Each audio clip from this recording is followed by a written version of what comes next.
Johnny. Tell you straight off. Come on. Sister had a goldfish. Lovely. She left for college. She begged me to look after it. Within 3 weeks of going, I sold it to a local aquarium for 80p to buy some cider. How bad is an aquarium that one of their features is an 80p goldfish? I'm glad you asked. It wasn't just a goldfish, it was a comet tail, which she didn't know when she'd won me at the fairground. Otherwise, I'd have only got 40p and it wouldn't have been worth me time. 80p cider, though. Good on you, Johnny. Oh, look at that fish now, and it's a bit guilt. My sister had gone to college, she was lonely, she had one thing to come back for. 3 brothers who she didn't get on with, but 1 fish. And I enjoyed telling her it was gone. Don't go down that route, Johnny. If you're going to do these Jerry Springer-style shows, emotions are going to erupt. Wow. Right, come on. OK, next. well, you know that thing you do when you're at school of drawing a spunky dick on a desk? Yeah. Basically, all I did was that. Although, scale-wise... So what we did was we got some petrol... Wow. And we laid out a dick on the school field, and then we burnt the dick into the field, so that from every classroom in the school you could see a massive spunking cock that was burnt into the playing field. But it's a victimless crime, really. I would recommend it to anyone watching. I mean, don't do... Actually, no, I should say don't do that at your school unless you want to be a fucking legend.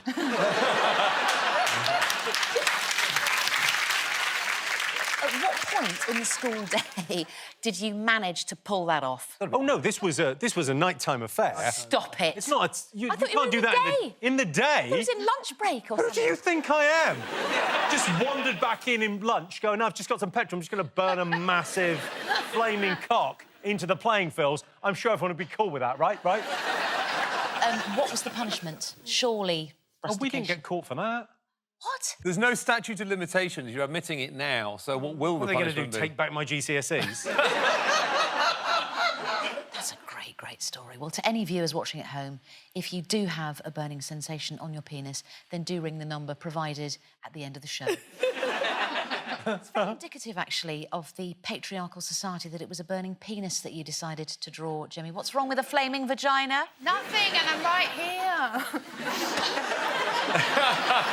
No, I have to say, if that could be that I have a very similar thing where I was on a bus in Turkey and we'd been out for dinner the night before, and my boyfriend at the time, he'd had terrible diarrhea all night, and I was so smug. I was like, look at him. Like, we ate exactly the same thing, and he's so sick. I'm fine. Anyway, we get to the bus station for this, like, 6 or 7 hour bus thing. We get on the bus, and literally the doors go for our 7 hour bus ride.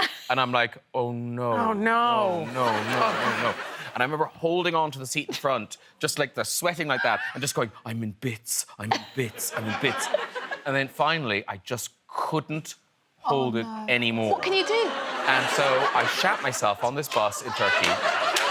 And then the bus stopped and the door opened and I got up.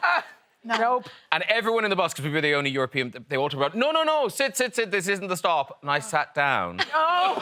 And I'm now thinking, oh no, can they smell it now? Because actually it was quite contained after this.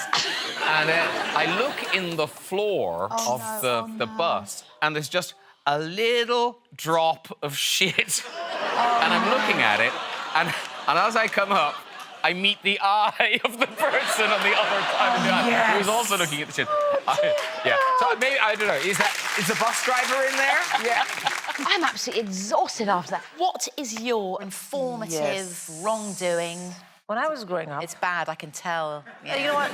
My classmates didn't like me. I was very badly bullied. Right. The big thing was the swings. There was only 2 swings, and all the kids wanted to run out and get the swings. Yeah. But you could get your friends to queue for you while you went and finished your lunch. No one would queue for me. So... Oh, I see. So Cindy's going for sympathy on her story, is she? Yeah. All right, well, I was sad when I took the shit. No. One time, there was a field trip in the class, and I wasn't allowed to go on the field trip. So I ran out, and I got a swing. And then as I was swinging, there were not a lot of kids around. I saw a young girl, about my age. She was staring directly at me with no expression. Oh, gosh. And I got this fear that she had an expectation that she should have the swing. So I was like, hey, you want the swing? Like, I came across so aggressive. And this kid she didn't say anything. She was totally deadpan. I was like, you know what? I'm gonna come off the swing. I'm gonna kill you. Oh, you wanna look at me? I'm gonna take out your eyes. Like, I said really bad things. I lost my mind. I jumped off the swing. I walked up to her and I punched her in the center of her face. She fell over. Who was clapping this? I don't know, but thank you. I've never hit anyone else in the middle of the face. Let me Did you say this middle of the face? Do you mean the nose? No. What is the middle of the face? You know, like in the movies, you punch someone, it's like, I literally just went, poof, like here. I don't know what it was. So I got home, I walked in my front door, and in my living room, as I walked in, was sitting this kid. The same kid. She had a Band-Aid. She had a Band-Aid here. My mother came out of the kitchen with a tall, blonde woman and said, Sindhu, this is my new friend. She has a daughter who will be starting in your school. And we went in the kitchen. I was so shameless that I aggressed this kid in my kitchen. I turned and I said, if you say anything to my mother, you see what I'm gonna do to you. This child had not spoken at all throughout this. She didn't know English, that was the problem. It's not like she couldn't speak, she just didn't understand English. She arrived the day before. But also, she never told my mom or her mom. Of course she didn't, she knew what would happen.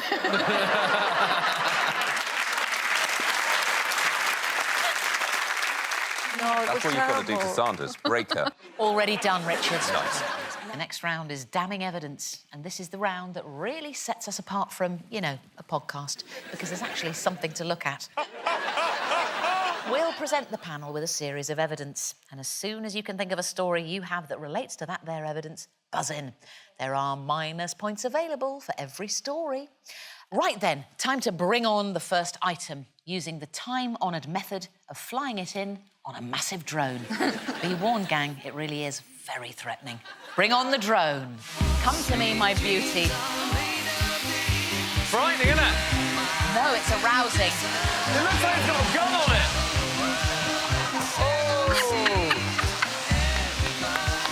See you later.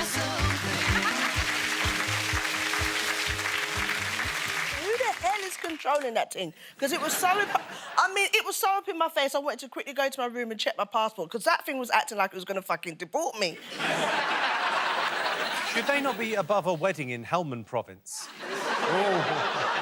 It's a nightcap. Does this ring any bells with anybody? Sleep. Oh, hello, Jimmy. OK, so I don't have the weirdest laugh in my house. My mum had a much weirder laugh, so she had a narcoleptic laugh. Narcolepsy's a sleep disorder. Yeah. So she would fully lose muscular control when she laughed, so... If she laughed, she would properly go.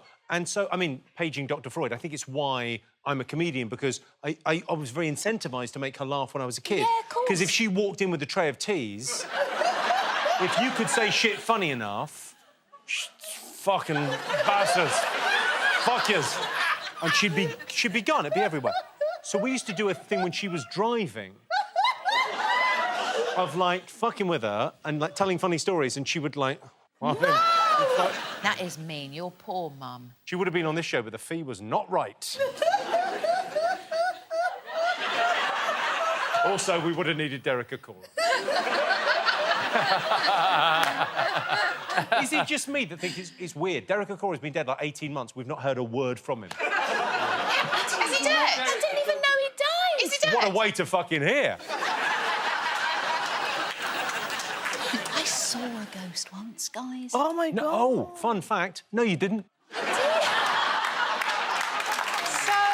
you see it? What happened? Where? So, Judy, I'm going to ignore that in the corner over there. It was a Victorian boy. But it's a woman that marries the ghost, isn't it? Demi Moore. Engaged? No. Oh. In that documentary, yeah. Engaged, and she split up with him the other day because he started to hang around with the wrong crowd. Oh, my days. She's had sex with him and all sorts. I feel like I'm on a night bus now. So, drone, mon amour, if you'd like to please bring the next item in.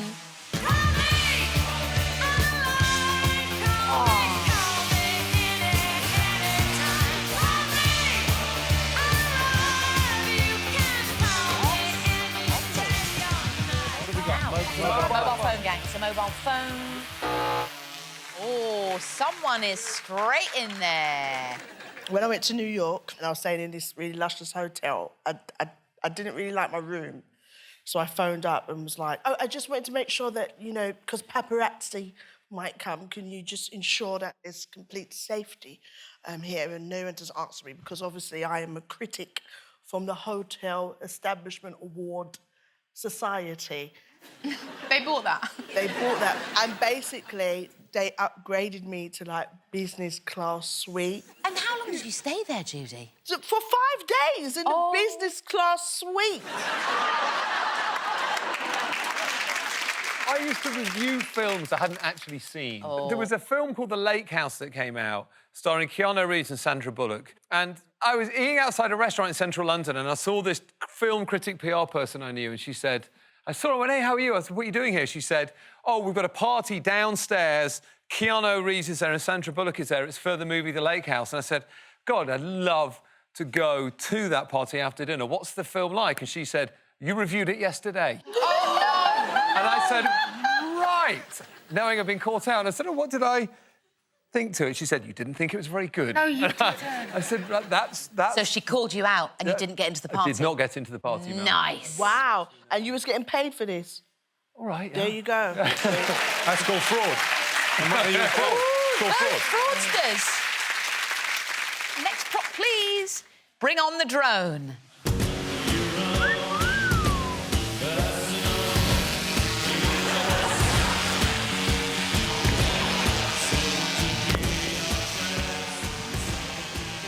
It's baby Jesus. It's baby Jesus. I once went to a Jimmy. nativity play. I was about 20 and my little brother was about 6. Right.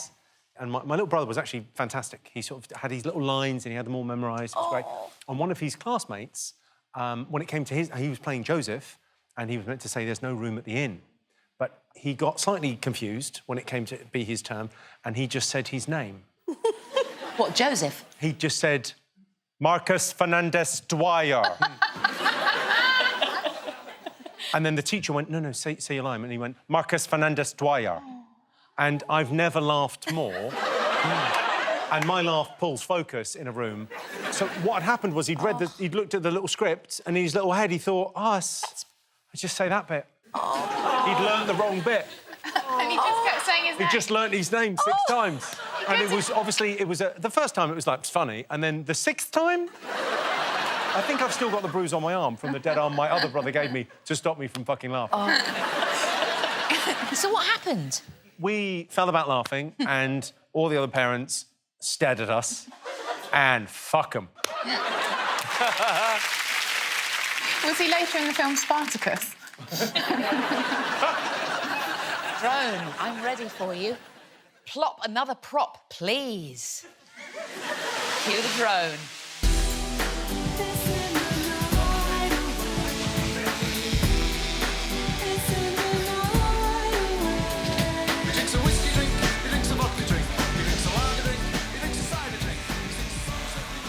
So what do we have here?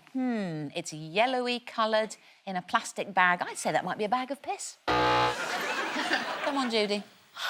OK, so basically, right, I was in Primark. Like, I wanted to go to the toilet, right? And I was pregnant at the time. Yeah. And I needed to wee, and there was no toilet, so no vicinity. And I looked around for something to piss in. And the only thing I found was a plastic bag.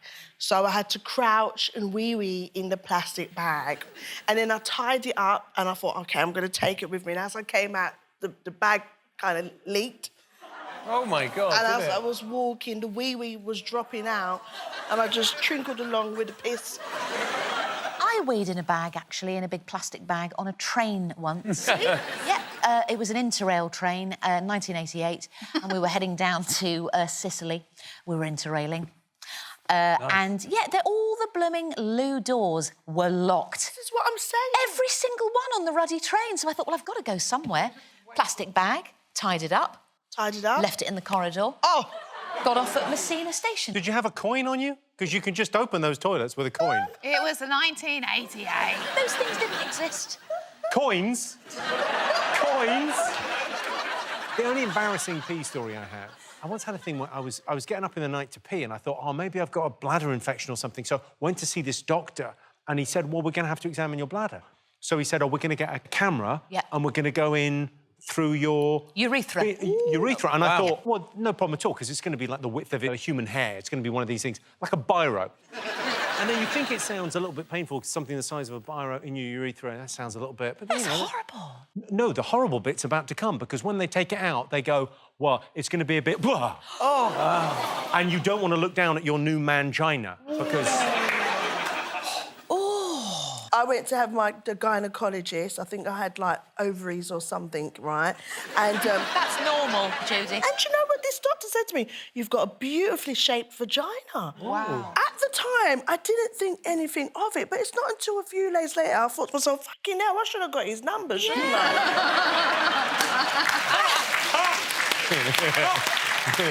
Well, that's it for that round, which is good, because the drone has to go back to patrolling Broadmoor Prison. Sanders. Ms Sanders, what stood out for you there and what has made it into your little book? Well, I've written that Jimmy likes his women unconscious. Sorry, his mother unconscious. You're thinking his mum's dead, aren't you? So you thought that was out of order, but it is Jimmy. He doesn't care, does he? I don't care, it's fine. No, he doesn't care. She wouldn't care either. No, she is unconscious forever. Yeah. What, we're not bringing her back? If we're bringing anyone back, it's Derek Agora. Judy did a dirty protest against fast fashion. Good on you. And Richard messed up loads of times, but as a straight white man who went to private school, he'll probably just keep getting opportunities regardless. Thank you very much, Lou. Now, team, I don't want to alarm you, but the drone is pretty frightening, and I'm fairly sure it's armed. Here we go. It's like a robot eagle! Now, what could this be? A cycling helmet, I think? Seriously? Fucking metal eagle just nearly killed me, and you're going, what could it be? That isn't normal. Really? You were quite casual with that. I really like it. Oh, hello. Alders buzzed. I think the helmet might be me. When I was at Secretarial College, me and my friend Ruth, we went out for lunch and it was shorthand in the afternoon. I really hated shorthand and I couldn't see the point of it. I've never used it. So Ruth and I had quite a fun lunch out and I said, let's not go back in. And the next day, the teacher, who was very nice, said, why weren't you here yesterday afternoon? And I said that I had had a very disturbing incident with a cyclist and I had caused an accident and I had knocked the cyclist off their bike and I was too shaken up to come into Secretarial College that afternoon. And you see, the awful thing is the teacher immediately went, oh, my God, that happened to me the other day. It's really upsetting, isn't it? Which hospital was your cyclist taken to? So then I had to extend this completely fabricated story. I hadn't been anywhere near a cyclist in my car. Presumably the shorthand teacher kept on going on and on about it over the months, the weeks. So a week later said, are you OK now about it? Can you drive again? You know, pass. And I'm like, yeah, I'm fine. Oh, no. Borders is murky, isn't she? I'll put that down. Well. Within the group, you've made some great progress today. This is so great, isn't it? This is my favourite bit of the show. Bring on the drone! I don't like this.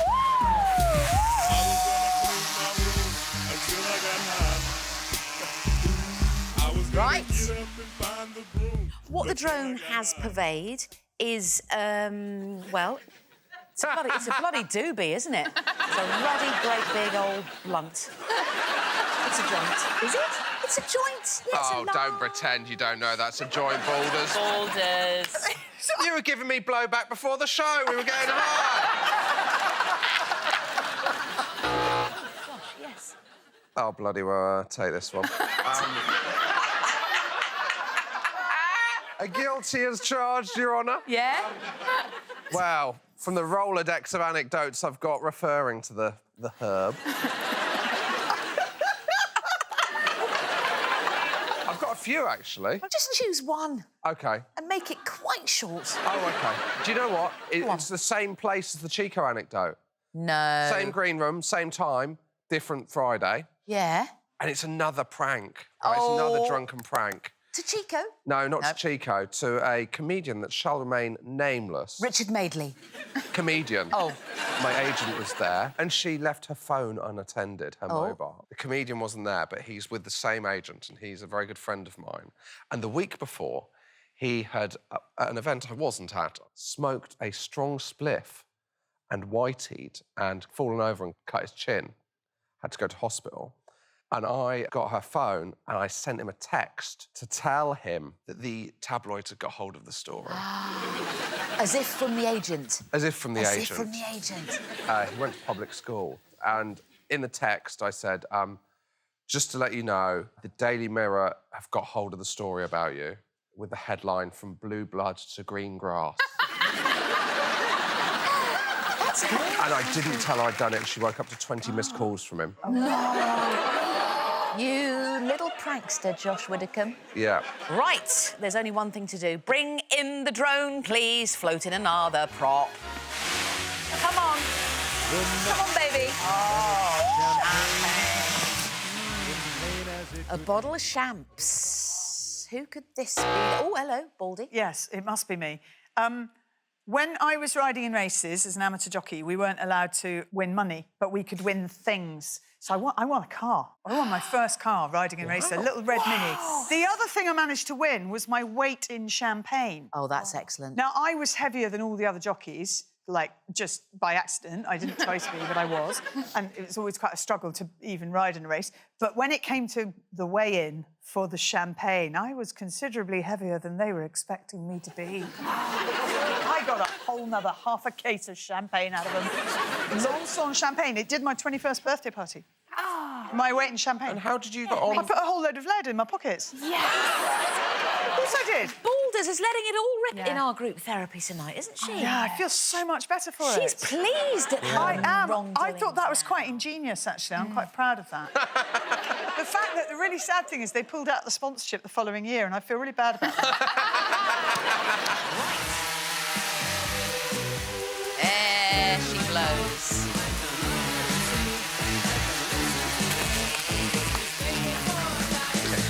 It's a car.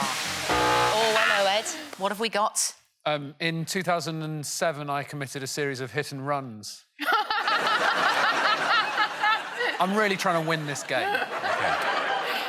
No, that's not true. I believe this might relate to the fact that me and my friends got in a habit after late nights and parties. We would leave the party and then walk home, but along the way, we'd get lots of newspapers. There'd often be free newspapers outside people's houses or whatever paper we could find. I love your commitment to physical media. Yeah. And we would essentially paper-mache people's entire cars by putting layers of paper on, pouring a can of lager over, putting another layer on, pouring another can of lager on. And this was in the dead of winter as well, so... Quite often, overnight, I think it would freeze and be even more... You'd probably have to lift it off in an entire shell. Well, no, what you do is you'd get an enormous needle and you would burst the car underneath and take it out that way to be left with a nice mould. Right, I can hear the sound. Drone, bring on the next prop.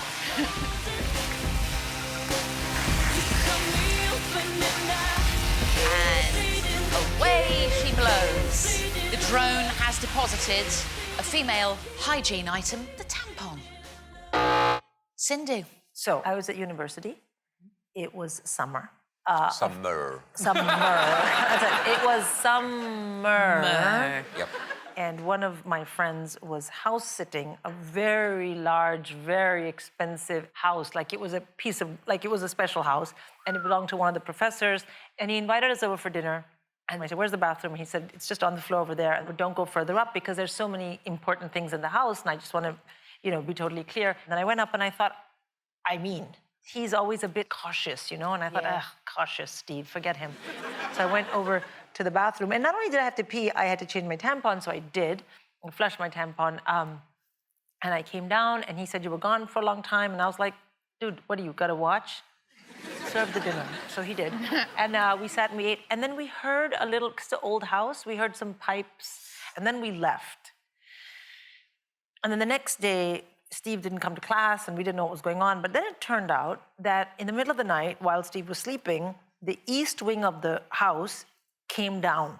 It imploded and there was water everywhere. Steve was happy to get out alive. And then much later, when the insurance had done everything, they found out that there was a blockage in one of the upper floor toilets from someone had flushed something, but they couldn't date it. And he was like, and oh my God, Sindhu, can you believe that someone, and I was like,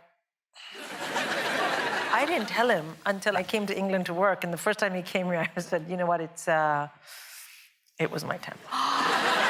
What is the big deal? Like, I had to do something with it, you Use know? the other toilet that he'd already told you to use. Yeah. Let's bring the next prop on with the drone. Bring on the drone. Richard's enjoying it now. There's not enough drone-based humour. Thank you. It's undermined. You say that, Richard. There's about to be a lot more drone-based humour. Yes. I demand more props. Oh, here we go. We're enjoying it.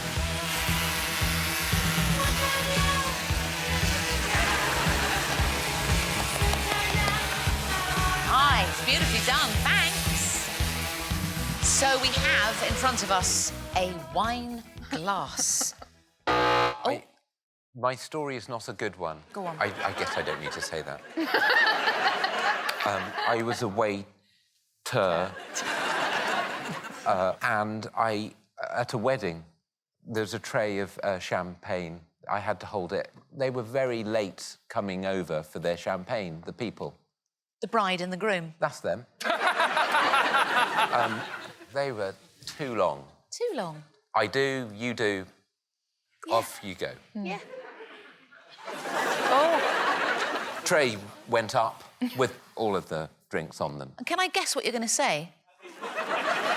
You just did that and went. Is that right? I just ran, yeah. I mean, that is all your stories end with you running. Yeah, yeah. I am the running man. Well. Oh, hello. Oh, Ed. This could also possibly relate to something I've got to say. Another glass story. It's another horrific story from my youth. We were at a house party. It was a girl that I didn't know. She was sort of like a friend of a friend of a friend. And we'd run out of alcohol. So we did what we would normally do at a house party, which is start scouring the house, checking all the cupboards, looking for booze. Couldn't find any anywhere until I spotted a bottle of wine that was on one of the cabinets in the kitchen. So it wasn't on a shelf, but it was sort of stowed away at the top. And it was in a box. And we were like, yes, we found a bottle of wine. Got the bottle of wine out of the box. And it clearly said on it, this is to be saved for our daughter's 18th birthday. So it had been purchased by a relative when she was born to be opened on her 18th birthday. And I don't think we even finished reading the label before we opened it and chugged it. But it's a weird present to get a baby a bottle of wine. That's like, it's like giving a condom to a baby at a christening. Use that when you're 16, you know. Which I've done. Well, I think it's time to dish out some unforgivable points. I feel terrible, but a 0 goes to Richard. -3 to Ed and -5 to young Cindy. Oh, my gosh. Oh, my God.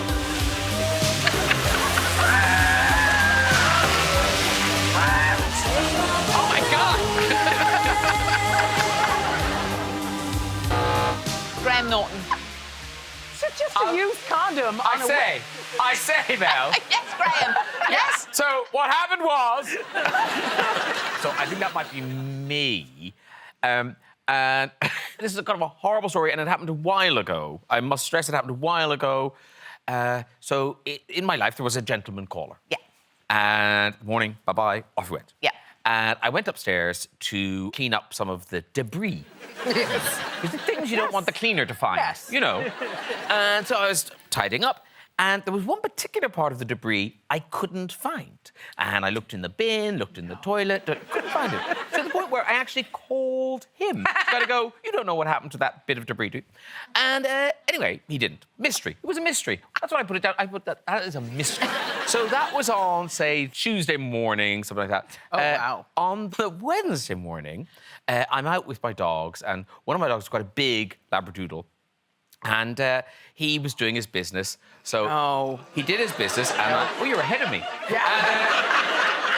And I picked it up in a bag and put it in the bin. And then I looked back at Bailey, and Bailey was on the ground, just kind of going like that with his paw. And I was like, what is that? And yet, there it was.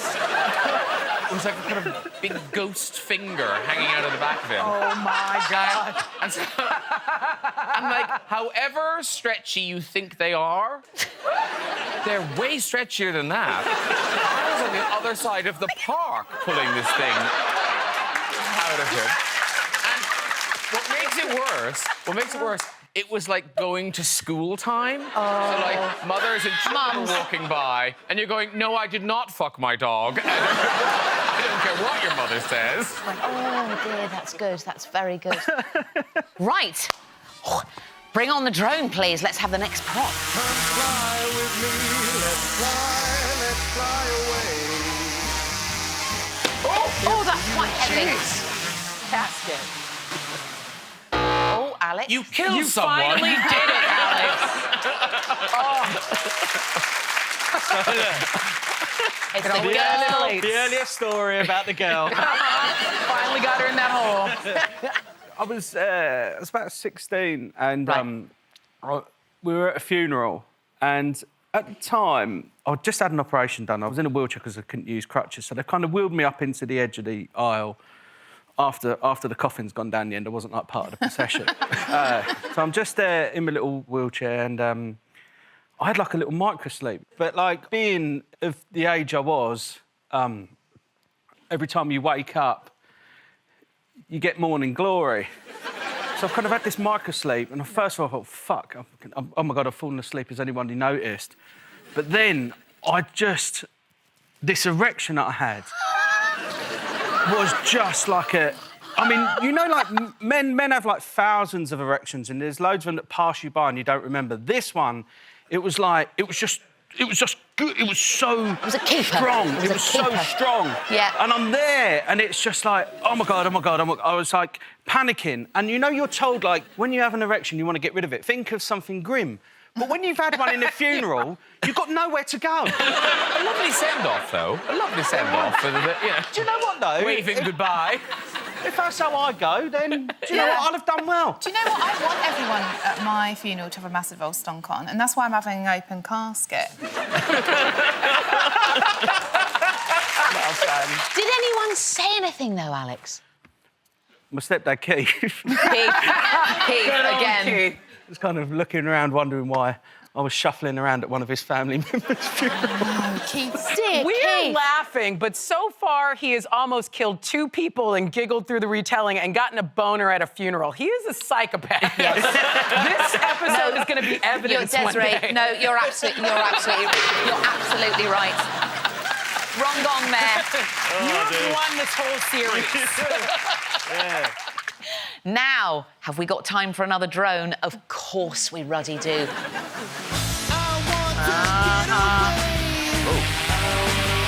There he is. There's one for your lovely. coffin. Yeah, I think this is a semi-charred Ken doll, which I think is punny because it's a story from Burning Man. Guilty as charged.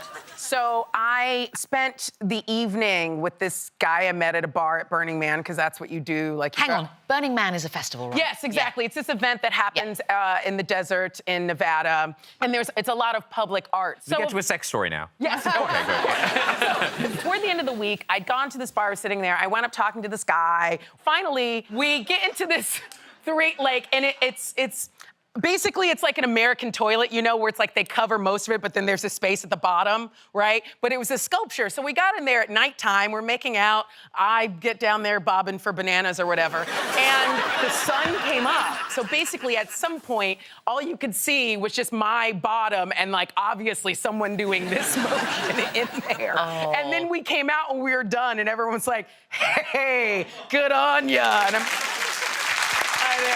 Beautiful. Do you want a fact off the back of Desiree's story? Yes, please, I want a fact off Desiree's story, I thought Lou. you would actually, Mel, yeah. Come on. Cardi B, you know her. Yeah. She once broke a man's nose while sitting on his face. How did she do that? Fuck nose. Yes. Oh, very good. Should we fly in another prop? Yeah. Come on, drone. Let's fly in another prop. Here we go. Oh, lovely. Oh, expertly done. Thank you. So, what's the drone brought us there? It's laxatives. It's laxatives, right. Here we go. Buckle up, everybody. Oh, dear. Do you think the stuff I've said already has been grim? So, my granddad got this dog, a German Shepherd called Poppet, and it was a rescue dog, and it bit my cousin the first weekend it had it. So he had to take he had to take the dog back, and it was like really sad. But lo and behold, about 3 days later, Mum comes back to Kent with Poppet in the back of the car. She's gone and got Poppet, this great big bastard German Shepherd. So anyway, Poppet would bite everyone. If you got up, Poppet would come and bite your legs. And every time I moved, it went for me. And it was always biting me. So Poppet learnt to open the door. And one day, my friend knocked round me. So Poppet goes out, goes after Paul, chases him over the top of Keith's car, bites his leg, rips all his trousers. Anyway, we get to the pub, and Paul's just like, we got to fucking do something about this dog. So I've been given some laxatives. So we've gone to the pub the next time, and I've stuck some in her dinner. And I thought, I've not really put that much in. I didn't want to go too bad because it's dangerous. Mum rang me up and she's like, just to let you know, don't come back home for a little bit. Poppy's just, I don't know what's happened with her. She's just shit all over the curtain and all over Keith. Oh, not over Keith. Not over Keith. And I could hear Keith in the background going,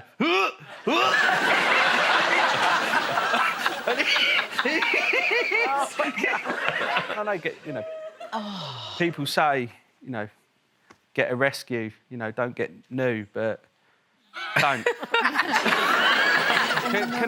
Can I just say at this point to some of you in the audience and people watching at home, it may sound that in my life I've tried to kill not only a child but also a German Shepherd. And I'd like to make it clear at this point, 2 of those things might have happened. But it wasn't deliberate. It weren't my fault. Well, listen, very impressive prop work from everybody, and I shall allocate the points thusly. 0 points to Desiree, -3 points to Graham, and a mighty -5 points to Alex. Wow. Plus, of course, the wrong gong, which gives him -15. Wow. Wowzers.